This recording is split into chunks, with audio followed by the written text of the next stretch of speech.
Olá, prezado aluno, bem-vindos ao curso de bacharel em teologia pela Faculdade FAICAD, e esta é a matéria de Teologia Sistemática 1. O meu nome é Nelson Célio de Mesquita Rocha, eu sou professor da FAICAD na área de Teologia Sistemática, e esta nossa aula é a aula 1, e este é o vídeo 1. Portanto, quero apresentar para você uma panorâmica aqui da nossa matéria, e particularmente deste vídeo 1, da aula 1.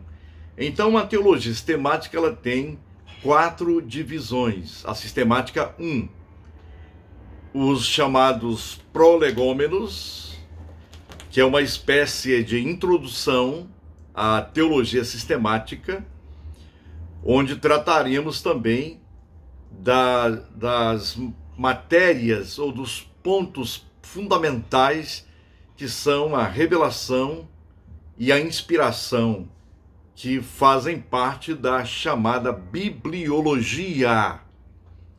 Depois partiremos para a teontologia. Então tem prolegômenos, bibliologia, teontologia, que é o estudo do ser de Deus, e por último, nesta aula, ou nesta sistemática 1, a criação, a obra de Deus.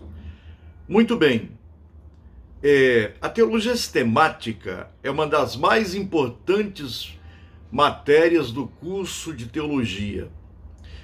É claro e é verossímil, verdadeiro, que todas as disciplinas do curso de teologia são importantes.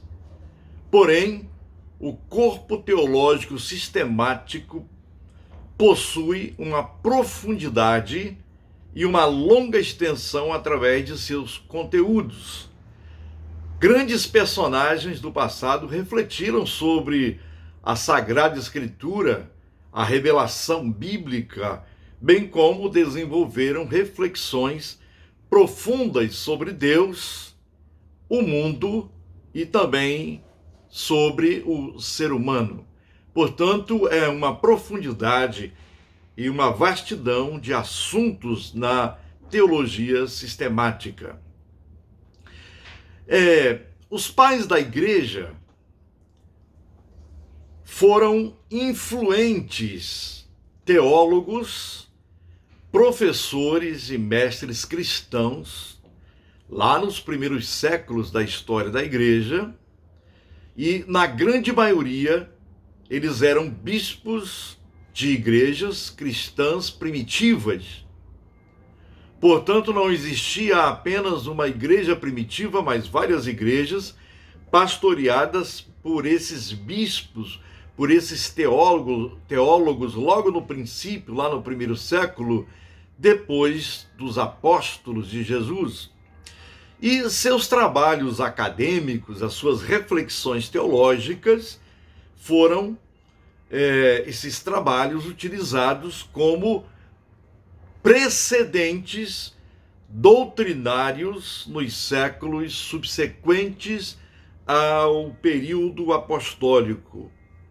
Portanto, os pais da igreja foram classificados entre os séculos 2 entre os séculos 2 e 7. Então, esse é o período chamado da patrística, o estudo dos escritos dos pais da igreja, que é denominado patrística, é o período patrístico, que vai do século 2 ao século 7 depois de Cristo.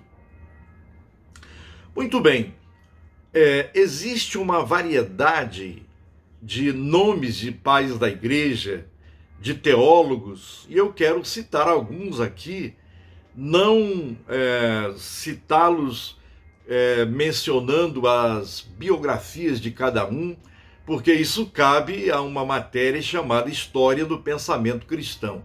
Quero apenas só mencionar alguns nomes, como Clemente de Roma, Inácio de Antioquia, Policarpo, bispo de Esmirna, Irineu de León, Clemente de Alexandria, Orígenes de Alexandria, Cirilo de Alexandria, João Crisóstomo, Basílio de Cesareia, Gregório de Nissa, Pedro de Sebaste, Tertuliano, Gregório Nazianzeno, Cipriano de Cartago, Ambrósio de Milão, Jerônimo de Estridão, Agostinho, bispo de Hipona, Gregório o Grande e Antônio o Grande fazem parte desse volume, desse compartimento da história da igreja, que é o período da patrística. É claro que outros também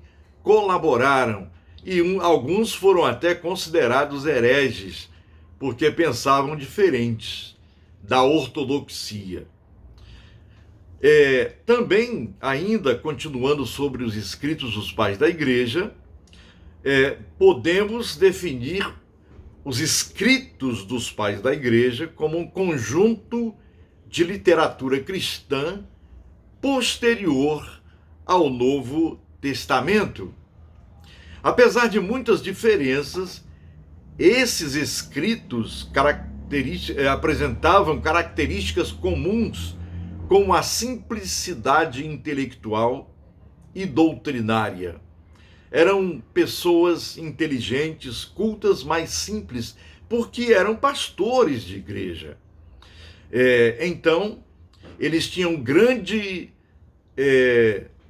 davam grande relevância e reverência ao Antigo Testamento.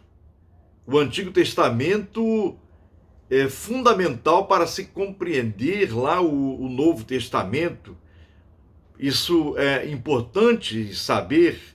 E além da preocupação com a liderança eclesiástica, numa época em que a igreja começava a experimentar forte processo de organização, de institucionalização. E era preciso haver um preparo adequado, um preparo fundamental para que outros pudessem dar continuidade a um trabalho magnífico da história da igreja, que é produzir teologia. Muito bem. Os apóstolos de Jesus constituem a base fundamental do testemunho da doutrina cristã. Portanto, a igreja primitiva, ela perseverava, além da oração, da comunhão do pão, do partir do pão, era fundamental eles estarem firmados na doutrina dos apóstolos. Ora, o testemunho dos apóstolos foi fundamental para que se desenvolvesse assim a teologia. Portanto, a igreja, ela perseverava firme na doutrina dos apóstolos. E eles foram teólogos seminais da teologia cristã. O que quer dizer teólogos seminais? Que deram a origem, a origem daquilo que se chama a interpretação do Novo Testamento, a confecção, a elaboração do Novo Testamento com base no Antigo Testamento. Portanto, os apóstolos de Jesus foram chamados, eles são considerados pela teologia sistemática e creio até pela teologia bíblica como os teólogos seminais, aqueles que refletiram primeiramente sobre a pessoa e a obra de Jesus de Nazaré. Existe na história da teologia uma relação de teólogos da igreja desde seu princípio, passando pela Idade Média, pela Reforma e também até os dias atuais. Principais teólogos da Idade Média: Um dos principais teólogos da Idade Média, segundo os livros de teologia sistemática, foi João Duns Scoto. Como disse, não vou mencionar a biografia de cada um, porque existe uma matéria específica para isso. João Duns Scoto, Tomás de Aquino, chamado Doutor Angélicos, Alberto Magno, Boaventura, Antônio de Pádua, Domingos de Gusmão, Francisco de Assis, João de Salisbury, Ruperto de Doet, são principais teólogos da Idade Média. E também não poderíamos deixar de mencionar aqui os principais teólogos da Reforma. Portanto, a Reforma também contribuiu grandemente para a teologia. No próximo vídeo desta aula 1, veremos assim os principais teólogos da Reforma e outros pontos desta nossa aula. Até já, então.